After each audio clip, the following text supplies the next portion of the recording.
எடுத்துக்கங்க, எல்லாரும் சாப்பிடுங்க. இதுவரைக்கும் நான் கண்ட கனவு இப்பதான் பலிச்சது. ஐயா, எங்க அப்பா மந்திரி ஆயிட்டாரு, எங்க அப்பா மந்திரி ஆயிட்டாரு. மாமா மந்திரி ஆயிட்டாரு. அடைய மாப்பிள்ள மந்திரியா? ஐயோ, நான் மந்திரி பொண்டாட்டி. மண்ணா கட்டி பொண்டாட்டி. நாளையில இருந்து குளிக்காதம்மா, கரைஞ்சு போயிட போற. ஏன் மாப்பிள்ள என்ன மந்திரி? மந்திரியா? ஐயோ, இதுவும் நான் செஞ்ச பாவம் தான். பாவத்துக்கு ஒரு மந்திரியா? சும்மா இருங்க மாமா.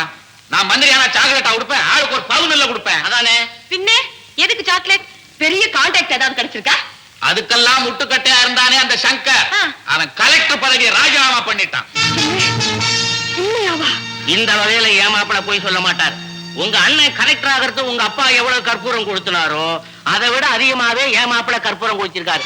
பாத்தியா எங்க அப்பாவை? தான் நல்லா இருக்கணும்னா ஓசியிலே சாமி கும்பிடுவாரு, மத்தவங்க கெட்டு போகணும்னா பணத்தை செலவழிச்சு அர்ச்சனை அபிஷேகத்தோட சாமி கும்பிடுவாரு. அப்பா, உங்களுக்கு இவ்வளவு பகை உணர்ச்சி கூடாது. பகை உணர்ச்சி மாத்திரம் இல்லம்மா, பழி உணர்ச்சி இருக்கு. அப்படி அவங்க நம்ம குடும்பத்துக்கு என்ன கெடுதல் செஞ்சாங்க? உனக்கு தெரியாது. அவங்க பாட்டங்காலத்தில இருந்தே அவங்க குடும்பத்துக்கு நம்ம குடும்பத்துக்கு ஆகாது. அப்படி இருக்கும்போது அண்ணனுக்கு அவங்க குடும்பத்துல ஏன் கல்யாணம் செஞ்சு வச்சீங்க? சின்ன மீனை போட்டு தானே பெரிய மீனை பிடிக்கணும், அதுக்காக தான். அங்க என்ன இருக்கு? 75 ஏக்கரா பெரிய பொண்ணையாரு வாய பிறந்துட்டாரு. அவ்வளவு நிலத்தை அரசாங்கம் எடுத்துக்கிச்சு.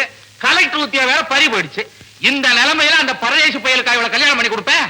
நீங்க என்ன கொடுக்கறது? அத்தான கல்யாணம் செய்துக்கிறதும் செய்துக்காம போறதும் ஏன் இஷ்டம். நிறுத்து. கலெக்டர் ஆபீஸ்ல கேவலம் ஒரு பியூனுக்கு முன்னாலே என்ன அவமானப்படுத்தினானே, அதை என்னைக்குமே நான் மறக்க மாட்டேன். உங்களுக்கு என்ன கல்மனசு? அவங்க குடும்பத்துக்கு நீங்க செய்த கொடுமைகள் அத்தனை எனக்கு தெரியும். உங்க சூழ்ச்சியினால அத்தான் ராஜினாமா பண்ணிட்டதாக நீங்க நினைக்காதீங்க. அவர் ஒரு லட்சியத்துக்காக அப்படி செஞ்சார். அது போக போக உங்களுக்கே தெரியும். அமெரிக்காவுக்கு அனுப்பிச்சு உன்னை படிக்க வச்ச தண்டமா போச்சு. நான் அமெரிக்காவுக்கு போனதுனால மட்டும் என் அந்தஸ்து உயர்ந்துடாதப்பா. இந்த கோடீஸ்வர மாளிகையை விட்டு ஒரு குடிசைக்கு போனாலும் கூட, கல்பனா, உங்க அப்பா மாதிரி ஒரு உத்தமர் இந்த உலகத்திலேயே கிடையாதுன்னு யாராவது சொன்னா அப்பதான் என் அந்தஸ்து உயரும். அப்படின்னா அந்த குடிசைக்கே போயிடு. நீங்க சொன்னாலும் சொல்லலைன்னாலும் நான் போகத்தான் போறேன்.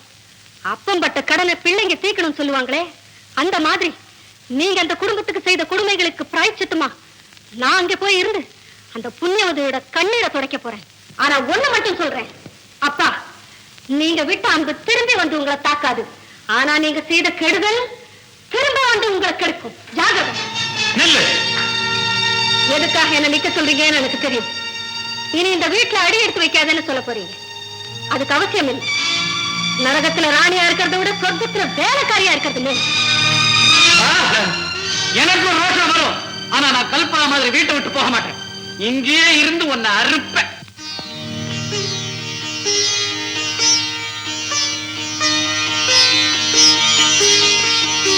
சங்கர், நீ செஞ்சு ஒண்ணு தப்பு இல்ல.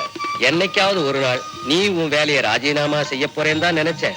ஆனா அதை இவ்வளவு சீக்கிரமா நான் எதிர்பார்க்கல. அப்பா, நல்ல வேலை. ஏன் வேலையை ராஜினாமா செய்த, இனிமே என்ன செய்ய போறேன்னு கேட்பீங்களோன்னு பயந்தேன். உண்மைதான். சதா சமுதாயத்தின் உயர்வு பத்தியே நினைச்சுக்கிட்டு இருக்கிற ஒன்ன மாதிரி இளைஞர்களுக்கு சமூக சேவையே ஒரு பெரிய வேலை தானே. அதை பத்தி தான் உங்ககிட்ட யோசனை கேட்கலான்னு வந்தேன். ஏன் அத்தான், அரசியல் தெளிவுக்கும் சமூக உயர்வுக்கும் புதுசா ஒரு கட்சி ஆரம்பிக்கலாமே. புது கட்சி நாமளா? நாசமா போச்சு. ஏற்கனவே இந்த நாட்டுல 1000 கட்சி இருக்கு. இப்ப திடீர்னு காளாங்கட்சி வேற முளைக்குது. சாதாரண மனிதன் சக்தி உள்ள மனிதனா மாறணும்னா நம்ம வேலை பொதுக்கூட்டம் போட்டு உபதேசம் பண்றது இல்ல. தாழ்ந்த நிலையில இருக்கிற மனிதனை உயர்ந்த நிலைக்கு கொண்டு வரணும். தான் யாரு, தன் சக்தி என்னங்கிறத அவனை உணர வைக்கணும். இருட்டுல இருக்கிற மனிதனை வெளிச்சத்துக்கு கொண்டு வந்து அவனுக்கு உணர்ச்சியும் எழுச்சியும் உண்டாக்கணும். சரியா சொன்ன. என்னுடைய எண்ணமும் அதுதான். அதுக்காக தான் ஒரு பத்திரிக்கை ஆரம்பிக்கலான்னு இருக்கேன். அதுக்கு என்ன பேர் வைக்கலாம் சொல்லுங்க? நீயே தான் சொல்லிட்டியே. என்ன சொன்னேன்? இருட்டுல இருக்கிறவங்களை வெளிச்சத்துக்கு கொண்டு வரணும், அவனுக்கு உணர்ச்சியும் எழுச்சியும் உண்டாக்கணும்னு. எழுச்சி. அந்த பொண்ணையே உன் பத்திரிகைக்கு பேரா வைக்கலாமே, எழுச்சி. அருமையான யோசனை. என் லட்சியத்தின் எதிரொலி, என் கொள்கையின் குரல்.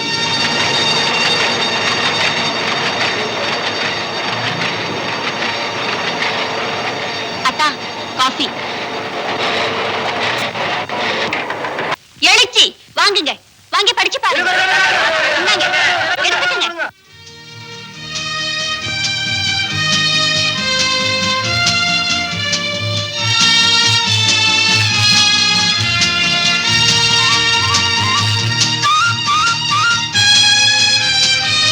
அப்படியே நில்லுங்கண்ணா. எதுக்காகப்பா இந்த மாலை மரியாதை எல்லாம்? உங்க பத்திரிகை படிச்சேன், ரொம்ப பிரமாதம். அதை படிச்சதும் என் நரம்பெல்லாம் முறுக்கிடுச்சு. என் நண்பர்கள் உங்களை ரொம்ப பாராட்டி பேசினாங்க. அவங்க சார்புதான் மாலையை போட்டேன்.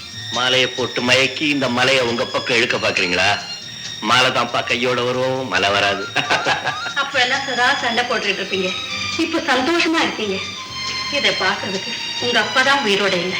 அண்ணா, இப்பவே புறப்படுங்க. நம்ம 2 பேரும் சேர்ந்து இந்த நாட்டு மக்களுடைய தலைவிதியே மாற்றி அமைப்போம். எப்படி எப்படி கலகம் பிறந்தாத்தான் நன்மை பிறக்கும், புரட்சி ஏற்பட்டாதான் மறுமலர்ச்சி ஏற்படும். உன்னுடைய வன்முறையை விட என்னுடைய இன்முறைக்கு தான் நாட்டுல வரவேற்பு இருக்கும். இந்த விஞ்ஞான காலத்துல உங்க வேதாந்தம் விலை போகாது. பைத்தியக்காரா, விஞ்ஞான மூளையில உதிச்சது வேதாந்த ரத்தத்துல ஊர்னது. மூளையில உதிச்சதை விட ரத்தத்துல ஊர்னதுக்கு தான் மதிப்பு அதிகம். இப்போ உனக்கு புரியாது, கொஞ்ச நாள் ஆகட்டும். நீங்க கலெக்டர் பதவியில இருந்து நாட்டு மக்களுக்கு நன்மை செய்யலாம் நினைச்சீங்க, நடக்கல. இப்ப பத்திரிக்கை ஆரம்பிச்சிருக்கீங்க. இதுலயும் ஒண்ணு நடக்க போறது இல்ல. கடைசியில என் வழிக்கு நீங்க வரத்தான் போறீங்க.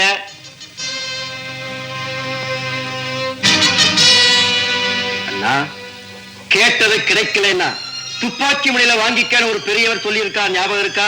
தம்பி, 1000 துப்பாக்கி முனை விட ஒரு பேனா முனைக்கு தான் நான் பயப்பட வேண்டிய இன்னொரு பெரியவர் சொல்லி இருக்கார். அது ஞாபகம் இருக்கா? நமக்குள்ள இருக்கு இதெல்லாம். என் பேப்பரை நீ சாதாரணமா நினைக்காத.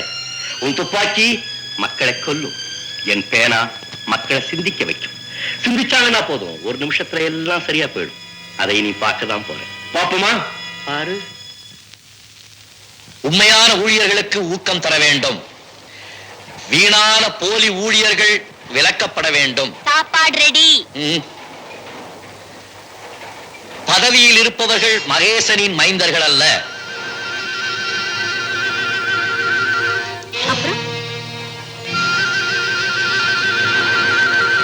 அப்புறம் என்ன? அப்புறம் என் மனசுல என்ன நினைக்கிறேங்கிறதா உனக்கு தெரியுமே.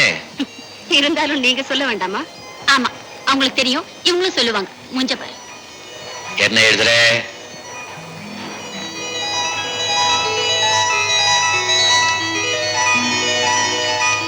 அவர் மனசுல என்ன தோணுங்கிறது இவளுக்கு தெரியுமாமே.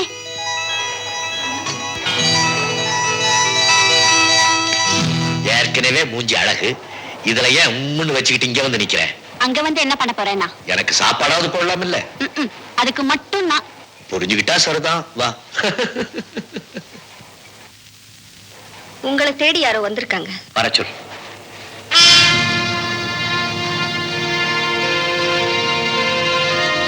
வணக்கம். என்ன தெரியுதா, நீங்க கலெக்டரா இருக்கும்போது கிராம முன்சீப்பு விஷயமா? ஆமா ஆமா, அடே அப்பா, இப்ப என்ன விஷயமா இங்க வந்தீங்க? உங்க விஷயம்லாம் எனக்கு தெரியும். நீங்க நடத்துற எழுச்சி பத்திரிகையை படிச்சு பார்த்தேன், பிரமாதம். நீங்க பத்திரிகை ஆசிரியரா இருக்கிறத விட ஒரு கட்சிக்கு தலைவனா இருந்தீங்க, நாட்டுக்கு எவ்வளவோ நன்மை ஏற்படும். இப்ப நீங்க பதவியில தானே இருக்கீங்க? ஆமா, இப்ப நீங்க கட்சி ஆரம்பிக்கிறேன்னு சொல்லுங்க, உங்க கட்சியில வந்து சேர்ந்து விடுறேன். உங்களை பார்த்து ஒரு தடவை அழலாம் போல தோணுது. இது உங்க தப்பு இல்ல, உங்களை தேர்ந்தெடுத்தாங்களே அப்பாவி மக்கள், அவங்கள சொல்லணும். என்ன அப்படி சொல்லிட்டீங்க? மிஸ்டர் மெம்பர், உங்களுக்கு ஒன்று சொல்லி வைக்கிறேன். பழுத்த மரத்துல தொங்கிட்டு இருக்க வவ்வால் பழம் தீந்து போனோடனே வேறொரு மரத்துக்கு போற மாதிரி பலன் கிடைக்கலன்னு தெரிஞ்ச உடனே தன் கட்சியை விட்டுட்டு இன்னொரு கட்சிக்கு ஓடுற உங்களை போல மனிதர்கள் இருக்கிறதுனாலதான் அரசியல்வாதிகளுக்கே மரியாதை இல்லாம போச்சு. கம்போசிங் கொடுக்கலாமா? நீ ஒரு தடவை செக் பண்ணிக்க. ஓகே. அதையெல்லாம் எடுத்து சொல்றதுக்காக தான் நான் ஒரு பத்திரிக்கை ஆரம்பிச்சிருக்கேன். பாவம், உங்களுக்கு அப்பவும் பிழைக்க தெரியல, இப்பவும் பிழைக்க தெரியல. உண்மைதான், பொழைக்க தெரிஞ்ச உங்களாலதான் இந்த நாட்டினுடைய புனிதத்தன்மையே கெட்டு போச்சு. உங்க பொழப்பு இப்படியே போய்கிட்டு இருக்குன்னு கனவு காணாதீங்க. உங்க தலைவிதியை மாத்துறதுக்கு, ஏன் நாட்டினுடைய தலைவிதியை மாத்துறதுக்கு புதுசா சட்டங்கள் கொண்டு வர போறாங்க. எல்லாரும் உள்ள போறதுக்கு தயாரா இருங்க. அப்ப நீங்க? எனக்கு நிறைய வேலை இருக்கு. ஐயாவுக்கு வேலையே. நான் வர்றேன். இனிமே வராதீங்க.